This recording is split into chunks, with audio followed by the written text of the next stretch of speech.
orang itu cara berpikir nuruti nafsu, itu yang bahaya. Makanya Quran kritik ara'aita man ittakhadha ilahahu hawa. Orang yang cara berpikir itu nuruti hawa nafsu. Kalau zaman Nabi, zaman sahabat, zaman ulama, enggak seperti. Sehingga cara berpikir itu mudah. Makanya kata Nabi, absyiru ya ma'syaral muslimin, kata. Kamu harus senang ya ma'syaral muslimin. Allah sekarang buka pintu langit yang sebelumnya enggak pernah dibuka. Dan Allah yubahi bikum malaikata, dan Allah membanggakan kamu kepada para malaikat. Kenapa? Umatnya Muhammad, umatnya Rasulullah Muhammad SAW, itu kalau sampean kepengen mati setiap saat itu baik, itu resepnya gampang kata Nabi. Addu faridotan wantadzoru ukhra. Jadi Allah memberitahu, ya Muhammad, umatmu ini luar biasa. Jadi misalnya tadi kita sholat subuh, ditanya, Bah, kamu sekarang ngapain? Nunggu sholat duhur ya? Setelah sholat duhur ditanya lagi, nunggu apa? Asar. Sehingga faman kana hijratuhu ila Allah wa rasulih fa hijratuhu ila Allah. Jadi kalau ya sudah ini tak ijazahkan. Kalau setelah sholat subuh nunggu apa? Duhur. Setelah duhur nunggu. Sehingga ketika kita mati itu statusnya penunggu sholat. Tapi kamu kan enggak miskin. Kenapa? Penunggu kaya. Ya itu enggak masuk surga. Penunggu kemapanan. Berarti kan menunggu sesuatu yang seleranya nafsu. Beda kalau penunggu sholat. Berarti kamu di dunia menunggu ritual ibadah. Maka di antara ijazahnya Nabi apa? Addu faridotan wantadzoru ukhra. Melakukan satu fardu.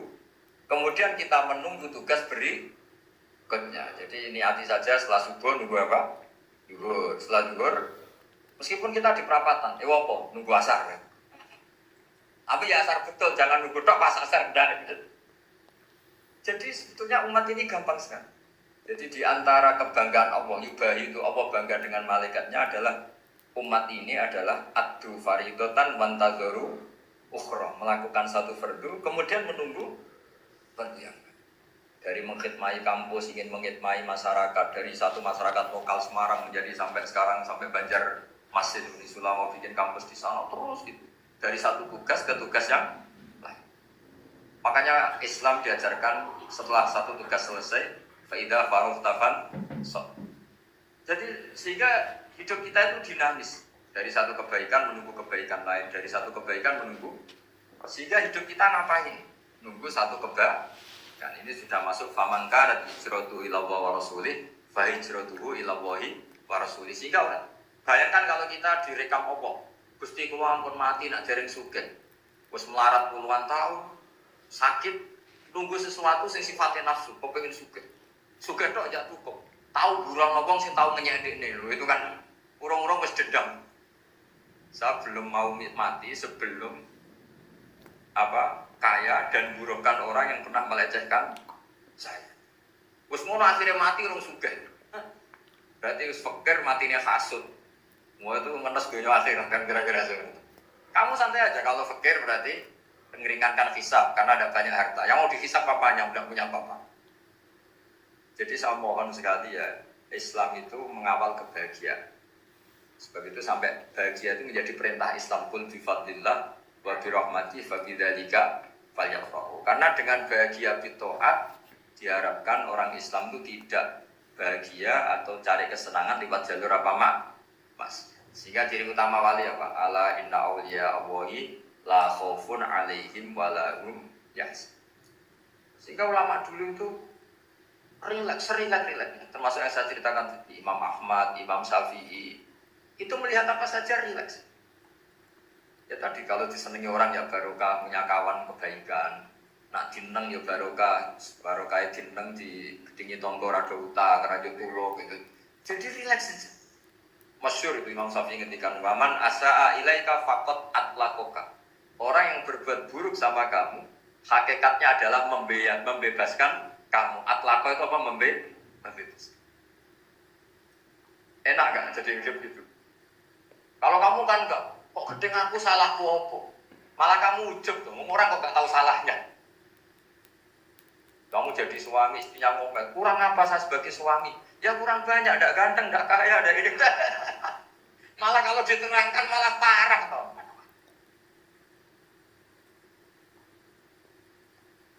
sudah rileks saja. Kalau dia ngomel ya tadi, alhamdulillah dapat pahala tanpa apa? Biaya.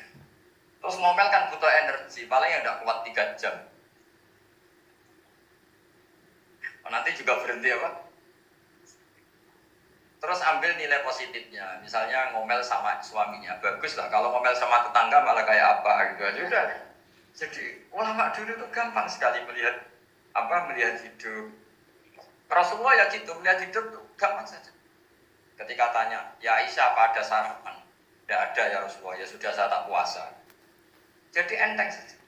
Kadang-kadang beliau ingin puasa, ya puasa sunat, ada sarapan nggak jadi puasa. Rileks. Nabi itu rileks. Kalau ngajari kebaikan juga rileks.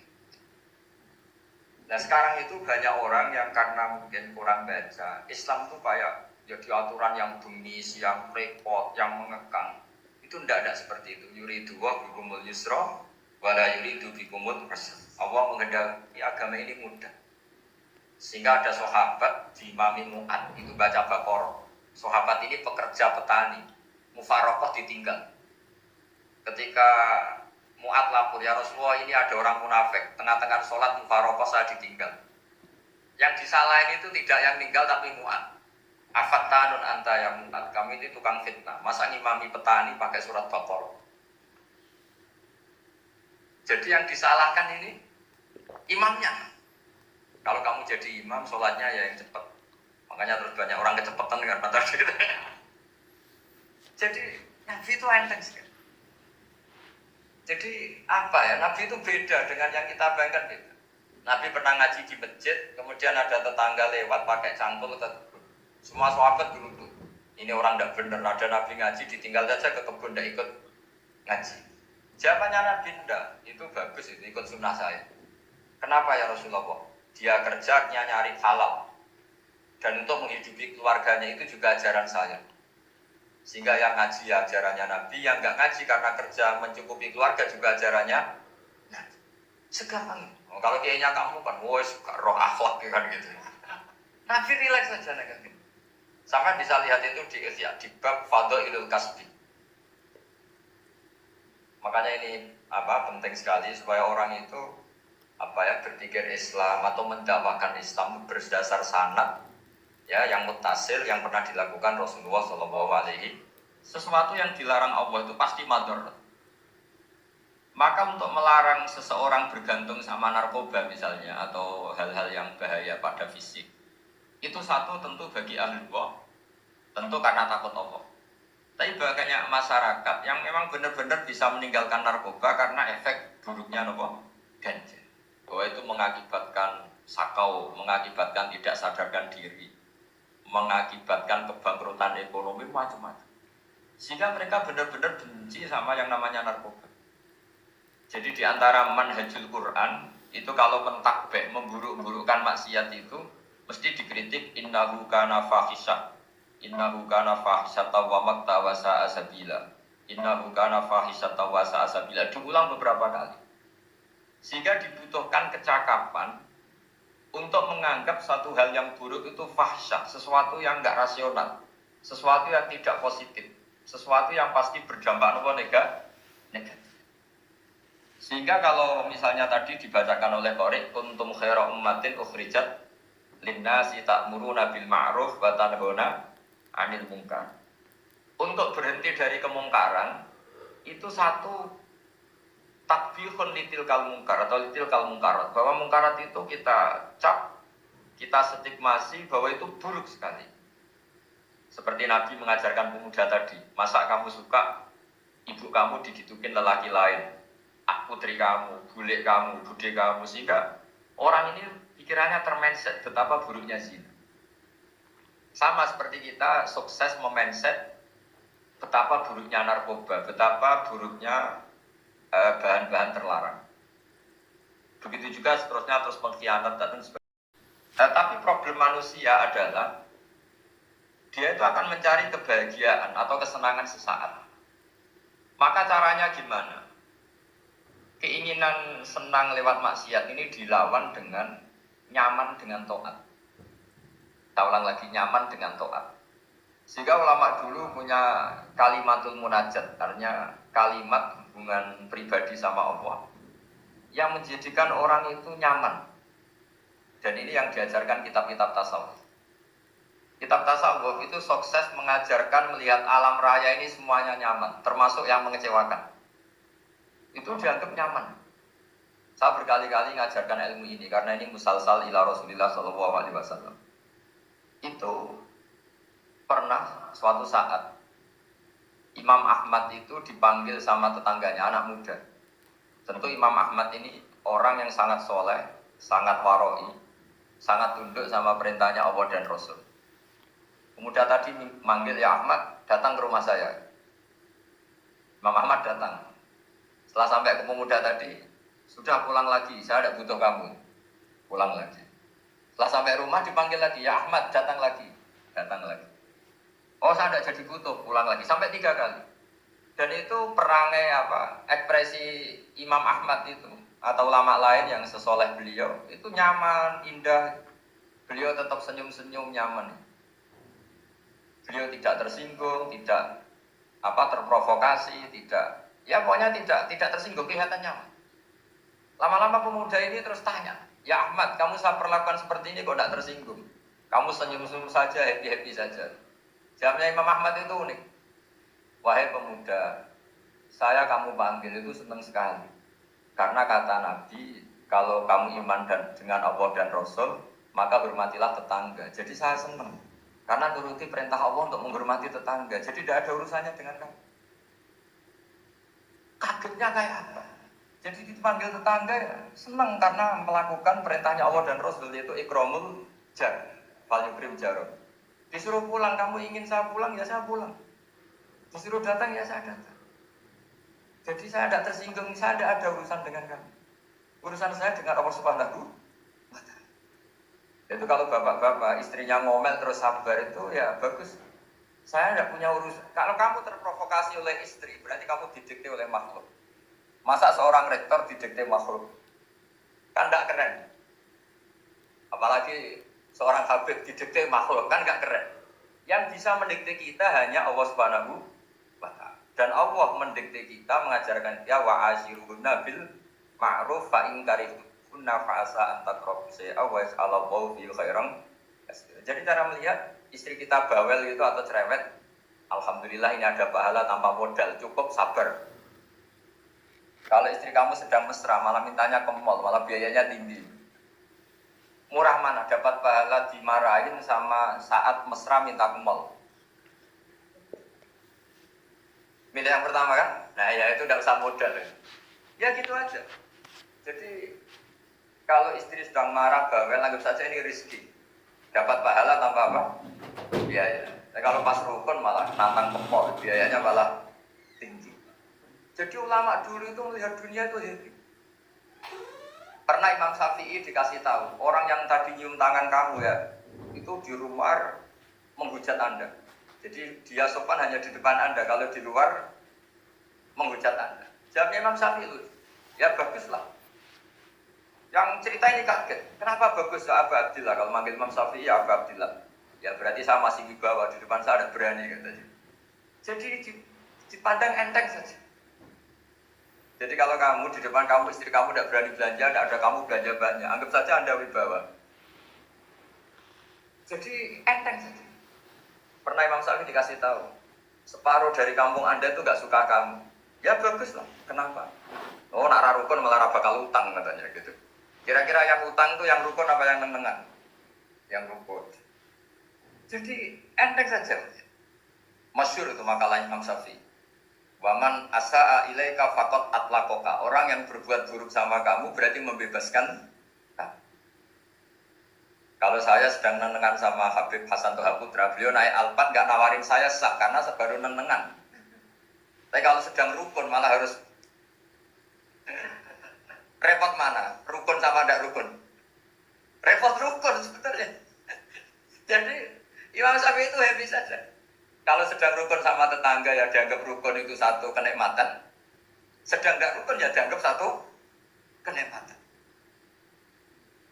Jadi orang dulu itu serilek itu melihat dunia. Kalau kita kan enggak, ego. Wah saya ini suami kok dimarahin istri. Wah ini egonya bangkit. Padahal egonya Bangkit itu ada kebodohan di situ. Yaitu seorang rektor didikte seorang istri, seorang makhluk. Apalagi kalau Anda daftar wali itu tidak akan jadi wali. Ini wali kok tunduk sama makhluk. Karena didikte apa? Makhluk. Maka Imam Ahmad ketika tetangganya bully gitu ya santai saja beliau happy. Ketika pemuda tadi iskal janggal, kenapa kamu nggak tersinggung ya Ahmad? Memangnya saya harus tersinggung gimana? Kan panggil tidak jadi, tak panggil tidak jadi. Hei pemuda, saya ini tidak punya urusan dengan kamu. Saya nuruti kamu karena perintahnya.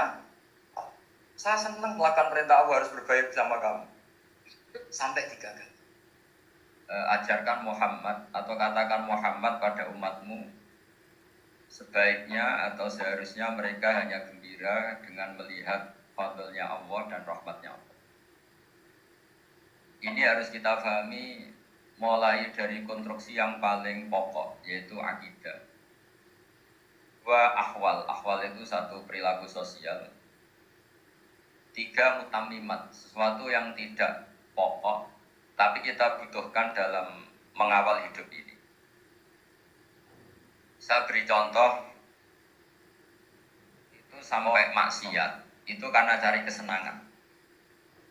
Misalnya baru pernah itu ingin seneng, ada orang yang macam-macam lah, ingin melihat maksiat, apa itu pornografi, apa nyabu, apa macam-macam. Itu sebetulnya agama punya konsep yang luar biasa, yaitu seharusnya seseorang itu gembira dengan ketaatan. Lalu pertanyaannya caranya gembira gimana? Gembira itu mudah. Jadi misalnya kamu sujud sama Allah Subhanahu wa taala. Terus cara berpikir begini. Sekaligus ijazah. Cara berpikir begini. Ya Allah, ini kata Sayyidina Ali, kafani izzan an aku nalaka abdan wa kafani fakhron an takuna li robban. Ya Allah, betapa sialnya saya andaikan saya jadi budak dari makhluk yang sama. Misalnya sampai itu seorang kiai atau rektor atau doktor atau orang terpelajar, kemudian kamu jadi budak atau hamba dari makhluk yang setara. Betapa hinanya saya. Maka kata Sayyidina Ali, ya Allah, saya ini cukup bahagia, cukup bangga karena jadi budak, jadi hamba dari zat yang super atau yang maha super. Jadi kok Allah Subhanahu wa ta'ala. Sehingga ada kebahagiaan yang luar biasa karena menjadi hambanya Allah Subhanahu wa ta'ala. Setelah bangga dengan jadi hambanya Allah, maka kita akan malu. Malu misalnya kok saya bahagia itu nunggu melihat pornografi, melihat maksiat. Itu terus menjadi malu. Kenapa saya bisa didikte oleh hal-hal seremeh itu? Ya, kita malu karena didikte oleh hal-hal yang seremeh itu. Karena kita didikte oleh nafsu. Jadi izzatun nafsi, satu harga diri seseorang itu harus dihidupkan untuk hanya tunduk kepada Allah SWT. Sehingga Nabi itu melatih satu logika tarkul ma'asi. Nabi itu dulu ketika ada seorang pemuda yang ya karena mungkin pemuda ya, dia itu mau masuk Islam, tapi uniknya kata pemuda tadi, saya masuk Islam tapi asal dibolehkan bebas zina. Jadinya agak sableng. Jadi mau masuk Islam syaratnya dibolehkan apa? Zina atau free sex, karena orangnya agak hiper. Itu Nabi tidak langsung mengancam dengan neraka enggak.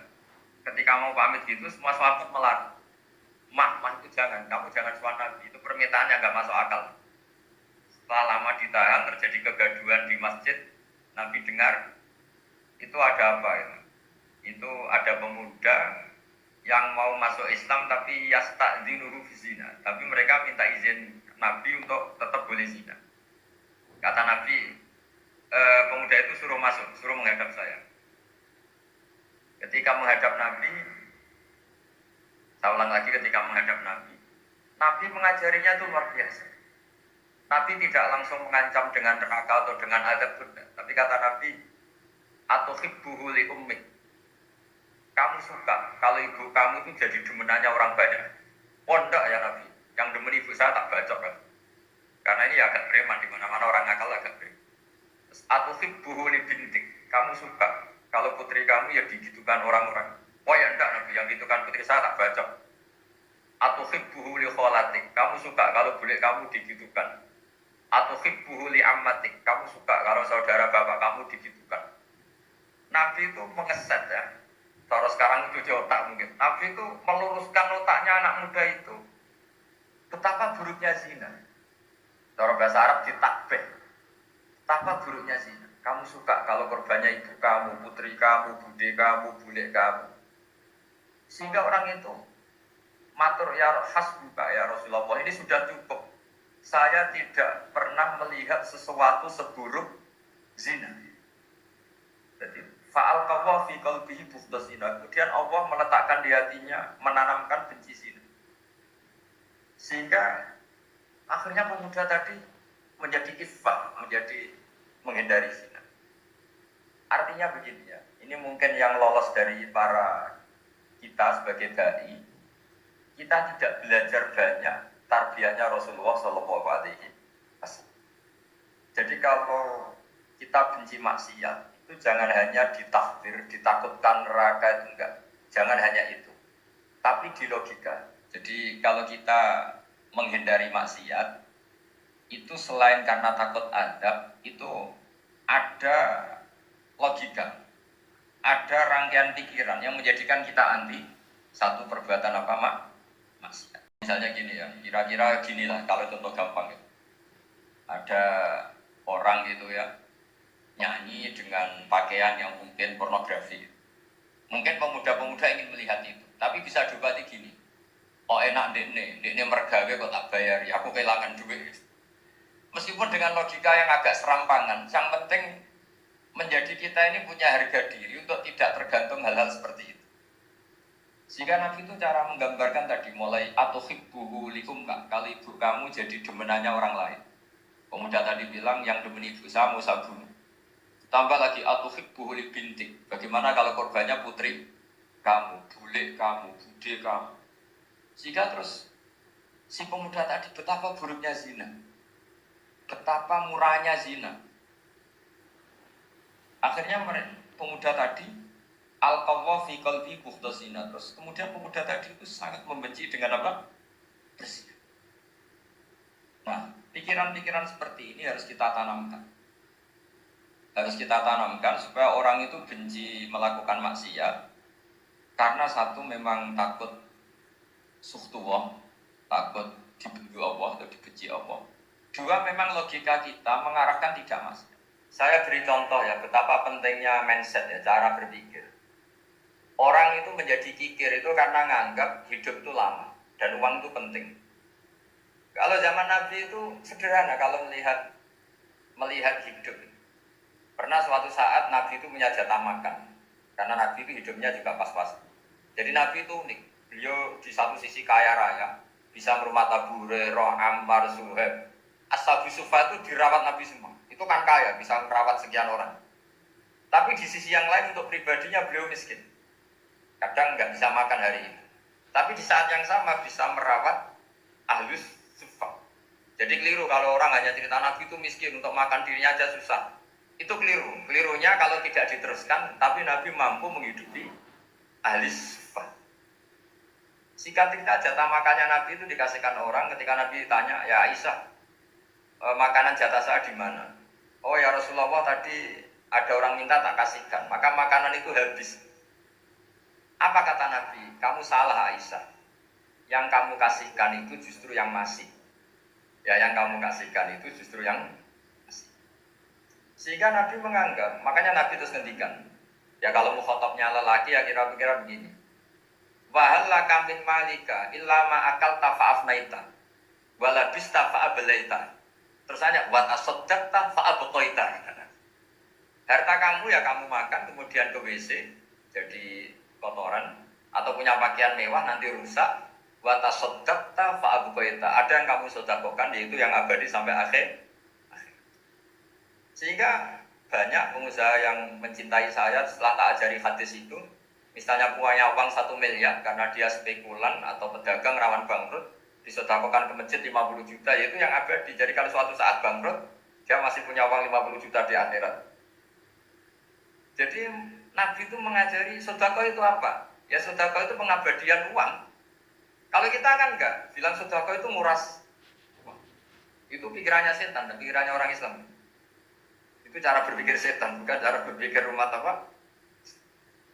Sehingga Sayyid Ali Zainal Abidin itu kalau ada orang minta, kemudian beliau ngasih, itu beliau bilang gini, marhaban biman hamala zati ilal akhirah. Matur nuwun nggih jenengan sembeta sangu kula nana. Jadi dianggap teller saja. Orang yang minta uang beliau itu dianggap tukang nyatet bank karena sudah ditabungkan. Ya sudah. Kalau kita kan enggak, wah pengemis tuh ganggu gini. Kecuali pengemis profesi ya mungkin kita agak-agak enak. Pada zaman akhir itu ada pengemis apa? Profesi. Jadi repot. Terus tak beri contoh lagi kebahagiaan ketika kita milih Islam moderat. Islam kita diajarkan guru-guru kita, utamanya oleh guru kita Mbah Maimun. Saya juga sering ketemu beberapa ulama dunia, termasuk Habib Umar. Saya juga ikut sowan ke sini.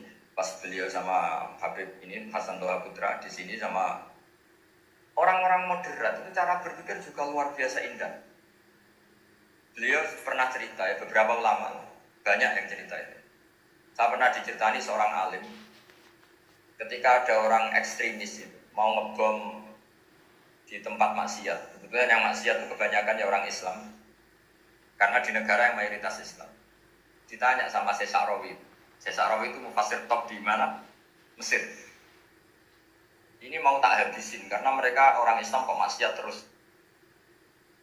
Terus ditanya sama Imam Sa'rawi, laumatu ala khini ma'asihim aina masirun. Kalau mereka mati dalam keadaan maksiat, mereka kemana? Ya ilanan, mereka pasti masuk neraka. Terus ditanya sama Imam Sa'rawi, wahal masiruhum ilanar muradun nabi amlah. Punya umat maksiat kemudian mati masuk neraka, itu yang diinginkan Nabi apa enggak? Ya tidak ya. Ya sudah, enggak usah dibom, ditunggu tobatnya katanya. Karena kalau mati dalam keadaan itu ke neraka, dan itu tidak yang diinginkan Rasulullah Sallallahu Alaihi Wasallam. Terus ekstremis ini menjadi tobat, tidak berpikir ekstremis mas. Jadi orang itu harus berpikir mindset yang baik. Meskipun kadang berpikir baik itu ya agak-agak kacau. Ada seorang wali Majnun itu kalau berdoa agak kacau, tapi nggak bisa dibantah. Masyhur itu doa itu. Ini sekaligus ijazah, tapi kalau sebelum wali nggak boleh. Itu datang ke makamnya Rasulullah SAW. Terus doanya itu begini. Ya Allah, sekarang terserah engkau. Ya Allah, sekarang terserah engkau. Jika saya kamu jadikan orang soleh, jika saya engkau jadikan orang soleh, maka surroh habibuk, maka kekasihmu ini senang. Yang susah musuhmu yaitu setan. Tapi kalau engkau menjadikan saya orang fasik, maka yang susah kekasihmu, yang senang musuhmu. Jadi kan punya dua pilihan itu. Oh itu kan doa tapi kayak teror gitu. Ya jadi berdoa di rawdoh. Oh itu pasti mandi itu karena agak-agak maksa Tuhan itu. Ya Allah, engkau punya dua pilihan. Jika saya jadi orang soleh, maka kekasihmu ini senang. Musuhmu yang susah yaitu setan. Tapi jika saya jadi orang fasik, maka musuhmu yang senang, kekasihmu yang susah. Mau terserah jenengan, mau menyenangkan kekasihmu, apa menyenangkan musuhmu gitu. Kira-kira gimana? Kalau tertarik boleh doa itu dipraktekkan. Tapi kayaknya kalau copy paste itu gak keren, apa? Jadi dulu orang itu muamalah sama Allah dan Rasul itu rileks. Rileks itu nyaman karena ya tadi kul bi fadlillah wa bi rahmati fa bidzalika falyafrah. Sehingga Imam Izzuddin bin Abdissalam itu ngendikan innal ladzina yarmunal muhsanatil ghafilat. Di antara kebaikannya ibu-ibu atau mbak-mbak ini harus berstatus ghafilat. Perempuan-perempuan pelupa, ghafilat itu pelupa. Pelupa dari kenikmatan maksiat sehingga mereka in dengan taat. Misalnya ada ibu-ibu atau mbak-mbak atau juga bapak-bapak tahajud, kemudian nyaman dengan tahajud itu. Kira-kira terbersit enggak ingin maksiat? Enggak kan, karena sudah nyaman dengan tahajud, dengan taat.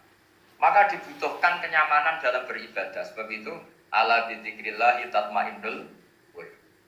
Makanya saya termasuk kiai yang setiap ngaji itu happy, seneng. Karena ini untuk kampanye, seneng dengan ngaji, dengan taat itu sudah luar biasa. Kayak apa kalau mereka senengnya kalau nunggu melakukan maksiat. Jadi termasuk bentuk perlawanan kita terhadap maksiat adalah usahakan kamu itu sebahagia, seneng dengan taat. Istiqnas billah, mu'anasa billah, farah billah, itmi'nan tumaknina billah. Sehingga ini mencukupkan kita tidak berkebutuhan maksiat. Meskipun kita ya manusia, pasti suatu saat atau sudah pernah maksiat. Serasa diceritakan lah, ini gue mesti gitu. Lah orang-orang dulu itu orang yang sukses mengelola bahagia ma'allah wa billah wa lillah. Jika wali-wali dulu itu jadi wali itu tidak mesti karena ibadahnya banyak itu enggak. Mereka orang yang ibadahnya itu biasa.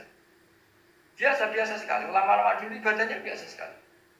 Tapi qulubuhum ma'allah, hatinya itu ma'allah. Itu ada seorang wali itu jadi wali terus. Umar bin Abdul Aziz yang dikenal khamisul khulafa. Khamisul khulafa. Di luar khulafa Ar-Rasyidin 4, di antara yang soleh adalah siapa? Umar bin Abdul Aziz. Itu ketika mau meninggal, itu senangnya bukan main. Itu semuanya nangis, beliau senang. Terus tanya, kenapa kamu senang? Memangnya saya kalau mati itu kemana? Ila khairi madhubin ilah, kedat terbaik. Dibang urip mbek kowe bulet atau mbek Arhamur Rahimin ngene. Yaitu Allah Subhanahu. Jalaluddin Ar-Rumi ketika mau meninggal itu muridnya nangis semua, beliau marah. Kamu harusnya pesta karena saya mau ketemu kekasih saya, malah kamu tangisi, goblok sekali kamu katanya kan. Jadi orang-orang dulu itu luar biasa. Karena tadi mereka tidak ingin ketemu Allah itu dianggap problem. Harus sesuatu yang membahagiakan. Makanya wali-wali itu kalau berdoa begini. Wa khairu ayyami yauman alqa fi, dan jadikan hari terbaikku adalah hari ketika saya ketemu engkau ya. Pernah dengar doa itu? Wa khairu ayyami yauman alqa fi, dan hari terbaikku adalah hari saat ketemu engkau. Aman kan enggak? Sampai mati ku wedi. Saya tidak tahu wedi dosa apa wedi Israel apa wedi malaikat siapa? Mungkar nakir. Sebenarnya tidak perlu seperti itu.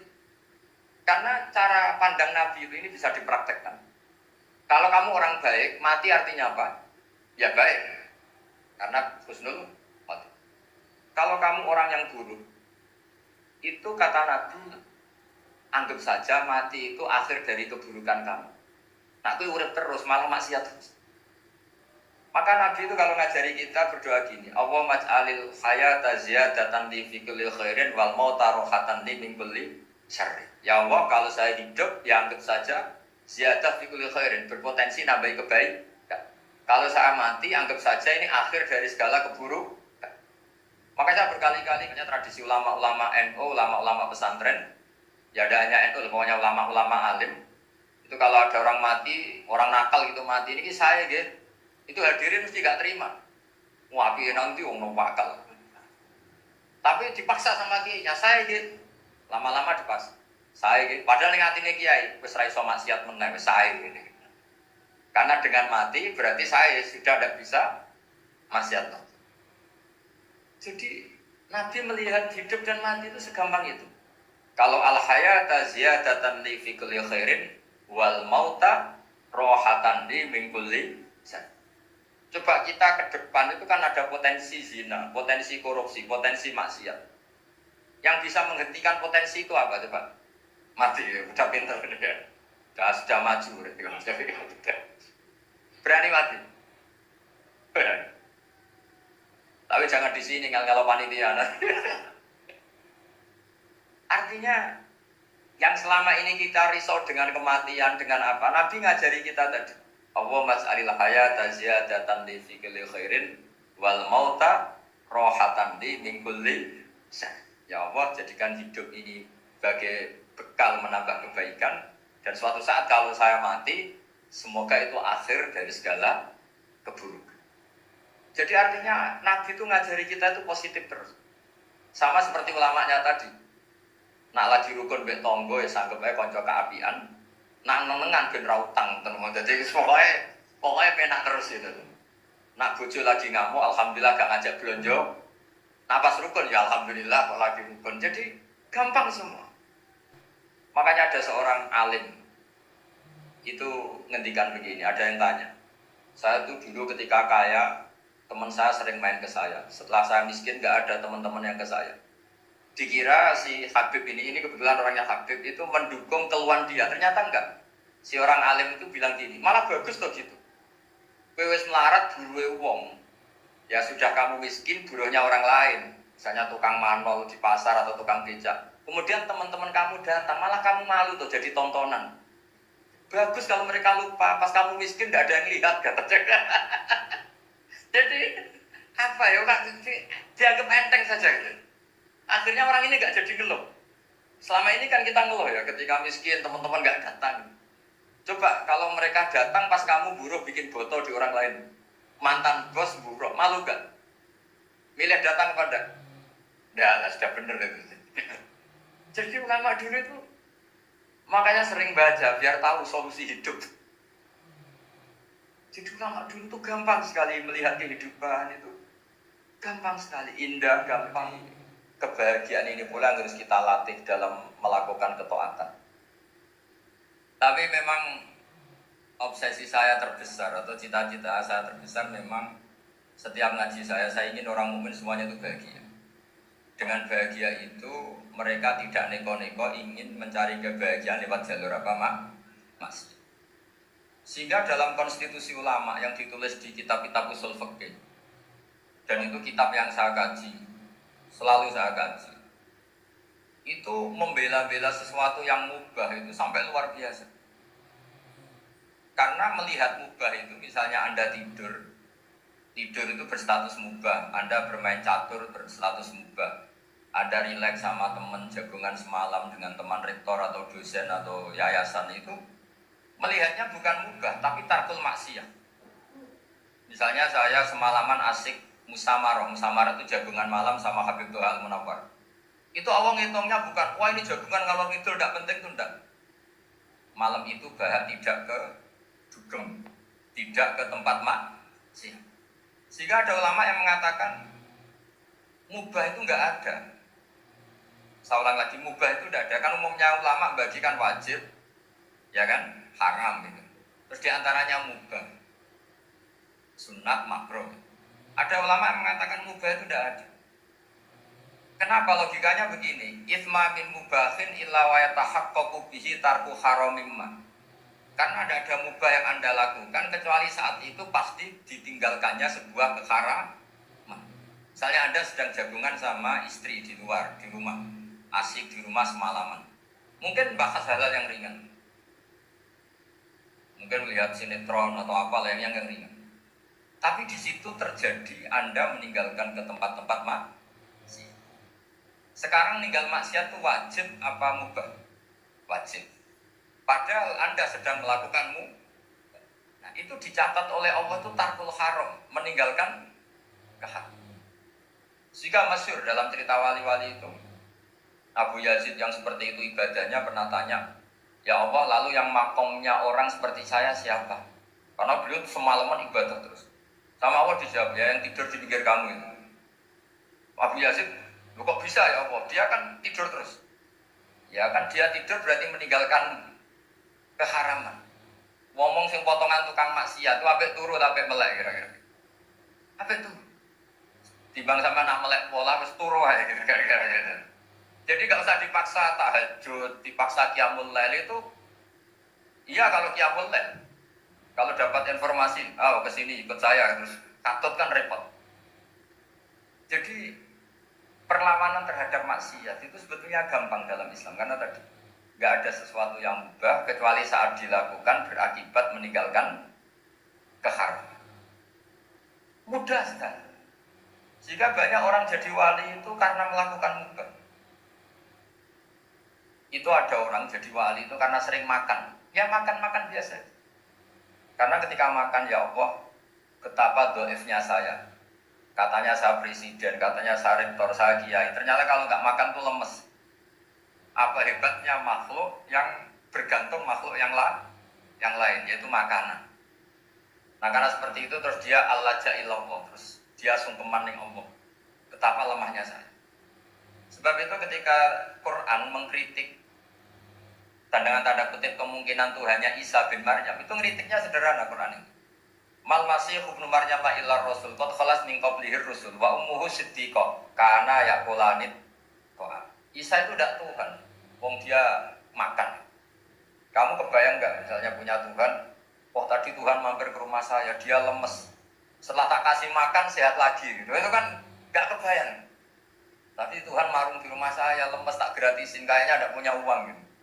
Setelah makan, wah gairah lagi. Kebayang nggak punya Tuhan seperti itu. Sehingga Quran kalau gojlok sederhana, karena ya kulanit to'am. Sehingga wali-wali itu kalau makan itu sadar lemahnya dirinya, betapa dirinya tergantung makanan. Sesuatu yang tergantung itu artinya tidak hebat, tidak Tuhan. Jadi untuk menjadi wali, untuk menjadi dapat ridhonya Allah itu sebenarnya sederhana. Termasuk ada cara jadi wali yang agak kacau, tapi ini ya benar, asal niatnya benar. Misalnya Unisula besar, ya kurang besar lagi. Kita sudah punya uang, kurang banyak uang lagi. Itu Nabi Ayub, itu kan seorang nabi. Pernah diuji, oh ini ada di Sahih Bukhari. Nanti kamu tanya, hadisnya Sahih enggak? Ini ada di Sahih Bukhari. Kadang orang kota itu aneh, enggak ahli hadis tapi tanya, Sahih enggak? Padahal dekat dibodohi Sahih ya ngandel saja. Jadi kadang ya aneh, oh enggak tahu kok tanya ya. Itu Nabi Ayub itu sudah kaya, pas itu sudah kaya. Bukan cerita yang masih miskin, memang sudah kaya. Beliau di kamar dihinggapin satu belalang dari emas. Setelah belalang itu dikejar, ternyata yang jenis itu banyak, semuanya dari emas. Ngambil sana sini, ini yang kesa ini dipenuhi, saku ini dipenuhi, sampai banyak. Sama Allah digojlok, kamu itu nabi saya. Kenapa kamu mengumpulkan harta sebanyak itu? Kamu itu nabi saya kok rakus? Jawabannya, ya Allah, siapa yang bisa kenyang dari rahmatmu? Ya, jadi kalau kamu punya uang 1 miliar, kok ingin 1 miliar 100, ingin 1 miliar 200, itu cara ngitung bukan uang. Ya Allah, siapa yang bisa kenyang dari rahmatmu? Karena rahmat Allah tidak terbatas, sudah Gusti tenang saja. Meskipun saya gini, rahmat Anda tidak akan habis. Sehingga waroi ada ilmunya, tomak juga ada ilmunya, termasuk ragus itu juga ada ilmunya. Misalnya begini, ini contoh ragus yang ada ilmunya begini. Ini saya beri contoh. Mungkin yang boleh niru orang-orang soleh, kalau nggak soleh jangan. Imam Syafi'i ini cerita nyata. Imam Syafi'i itu dulu ketika ngaji masih muda itu nggak suka sama guru yang kaya. Kebetulan dia punya guru miskin terus. Namanya Sufyan As-Tsauri, itu miskinnya Masya Allah. Sufyan bin Uyainah juga miskin. Jadi dia miskin, punya guru miskin terus. Sehingga idolanya ya sama guru-guru yang miskin. Suatu saat guru-guru ini menyarankan dia ngaji Imam Malik. Imam Malik itu kaya raya. Itu babutnya Imam Malik, kalau diinjek itu mata kakinya tidak kelihatan, saking harusnya. Kalah, Indonesia kalah. Imam Malik itu gaya. Kalau ngaji di kursi tinggi terus pakai bukhur itu, pakai jubah Arab yang mahal. Pokoknya mewah kali Imam Malik. Terus dia mulai ini kiai kok kaya. Kemudian setelah beliau alim tanya, saya harus ngaji siapa setelah ilmu jenengan habis kira-kira gitu. Kata Imam Malik, sudah kamu tidak usah perlu ngaji saya, kamu sudah alim alam. Terus Imam Malik datang ke Baki. Zaman itu Baki itu semacam kayak rentalan, semacam Grab lah kalau dulu. Mana kafilah yang mau ke Irak? Ya sudah terus. Oh kita mau ke Irak. Ini antar ke Muhammad bin Hasan As-Syaibani. Itu dibiayai sama Imam Malik. Grabnya ya dibayarin, itu kafilahnya itu ya dibayarin. Imam Syafi'i disangoni surrotan min dhahabin. Jadi satu kepes uang dikasihkan. Itu pernah tak hitung semurah-murahnya itu sekitar 60 juta. Imam Syafi'i mulai mikir, kiai yang saya kritik lomo, sing kiai miskin tak puji, gak pernah ngamal kan, gak tentu orang miskin. Setelah datang ke Muhammad bin Hasan As-Syaibani, beliau itu pakar usul fikih, muridnya Abu Hanifah. Beliau al-usuli, pakar usul fikih. Itu Muhammad bin Hasan As-Syaibani itu kalau ngitung emas, itu di ruang tamu. Uangnya miliaran, emasnya banyak. Dari kota ini dipindah ke kota ini, emas kalau ngitung di ruang tamu. Bukan di kamar, di ruang tamu. Imam Syafi'i tambah kaget. Imam Malik kayak gitu sudah saya soal malah nikah ya. Setelah Imam Syafi'i kelihatan kaget, digojlok sama Muhammad bin Hasan Asy'ibani karena beliau senior. Atak jabu minhaka, kamu aneh melihat ini? Iya. Kenapa? Ulama kok kaya raya. Terus kata Muhammad bin Hasan, ya sudah, uang ini tak kasihkan orang-orang fasik, binti gue demenan, gue nyabu, gue macam-macam. Oh jangan, nanti dipakai maksiat. Oh jenengan mau sing suka. Semenjak itu Imam Syafi'i rubah mindset. Jadi kalau kampus ini ingin akreditasi A, ingin mulia, ingin apa, kamu ridho kalau yang punya prestasi seperti itu adalah orang-orang fasik. Ridho enggak? Enggak kan? Maka didoakan ini. Nah itu namanya berpikir secara usuli. Kamu jangan hanya nuruti karena berpikir warohi terus kamu benci kekayaan. Jangan, tidak bisa seperti itu. Karena pangkat dan kekayaan ketika dikelola secara kesolehan maka akan menjadi energi positif yang luar biasa. Semenjak itu Muhammad bin Hasan Asy'ibani berhasil mendidik Imam Syafi'i.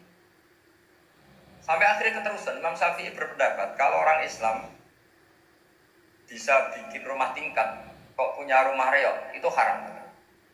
Akhirnya keterusan. Kalau bisa jadi bupati kok jadi ketua RT juga haram. Karena al-Islam ya'lu wala yu'la. Islam itu luhur bukan bisa diluhurin. Sehingga rata-rata orang Syafi'iyah termasuk kiai Indonesia itu rata-rata ya agak-agak politikus. Ya agak-agak kedonyan, mungkin sebagian kedonyan tenang gitu. Karena gak ridho gitu loh. Kalau kesempatan itu dikuasai orang fasik kemudian menjadi kekuatan maksi. Coba kalau bupati itu orang yang fasik. Kemudian programnya supaya rakyat senang semalaman dangdutan yang purno, supaya rakyat senang dibolehkan dugem, dibolehkan judi. Tapi kalau yang jabat orang soleh kan ada beberapa perda yang menolak penyakit apa? Masyarakat. Jadi kamu jangan melihat bahwa kepangkatan ini hanya sebagai alat korupsi, alat otoriter, enggak. Asal kena orang soleh, maka ini menjadi energi kesolehan atau energi positif. Sebab itu ketika Allah muji para nabi yang soleh, diantaranya disifati apa? Faqad ataina ala Ibrahim al-kitab wal hikmata, terusannya wa atainahum mulkan azim. Dan Nabi Ibrahim dan keluarganya tak kasih kerajaan yang besar. Nah sekarang masih banyak orang yang cara pandang ngapain bikin unisula yang megah, ngapain berambisi punya akreditasi A dan sebagainya. Menyoal seperti itu salah secara usul fikih. Karena cara usul fikih kesempatan yang baik tentu harus diperjuangkan oleh orang-orang yang soleh. Karena ini supaya jadi otoritas yang positif. Itu dulu ada latihan. Jadi orang dulu itu gampang sekali ketika milih miskin ditanya, kenapa miskin? Saya ingin hisab saya ringan. Tapi ketika mereka kaya yang soleh, supaya harta ini tidak dipakai orang yang nanti dipakai masih. Kita misalnya orang soleh mau pangkat, karena kita ada ridho, kepangkatan itu dipegang orang maksiat, kemudian menjadi energi maksiat. Begitu juga seterusnya. Maka ulama dulu itu rileks. Sampai Senawawi Al-Bantani itu nanti bisa dicek di tafsir. Qul hal yastawil ladzina ya'lamuna wal ladzina la ya'lamun. Dia muji-muji ulama. Kemudian ada seorang yang agak hasud mungkin. Tanya begini. Hebatnya ulama itu begini-begini. Terus ditanya, tapi kenapa kita sering melihat ulama ngantri proposal di rumahnya bupati kan? Sementara bupati nggak pernah datang ke ulama ngaji ihya. Jawabannya Senawawi itu unik. Ya karena ulama itu tahu gunanya uang, sehingga nyari uang untuk pondok, untuk masjid. Sementara bupatinya tidak tahu gunanya ilmu, maka tidak pernah ngaji. Jadi ya ringan saja. Jadi ya sudah seperti itu. Jadi kalau ada ulama kedonyan, anggap saja karena tahu gunanya uang. Jadi kenapa ulama ngantri di kabupaten, bukan bupati ngantri di ulama? Jawabannya karena ulama tahu gunanya uang, sementara bupatinya nggak tahu gunanya ilmu. Kira-kira gitu. Ada ustadz tidak ganteng, kesem rondo cantik, karena tahu gunanya ustadz. Artinya tahu gunanya kalau saya nikah nanti punya anak jadi gus, kan dia kiai gitu. Tapi rondonya raro gunanya dia karena miskin gitu. Jadi ulama dulu itu rileks, menafsirkan apa saja itu rileks, termasuk saat terpojok itu rileks. Karena semuanya dianalisis pakai ilmu. Sehingga ciri utama wali itu apa? Ala inna awliya Allahi la khaufun alaihim walahum yahzanun. Enggak ada rasa takut, enggak ada rasa gampang. Karena melihat sesuatu itu gampang saja. Seorang lagi melihat sesuatu itu gampang saja, ringan. Oke, semoga barokah. Assalamualaikum warahmatullahi wabarakatuh.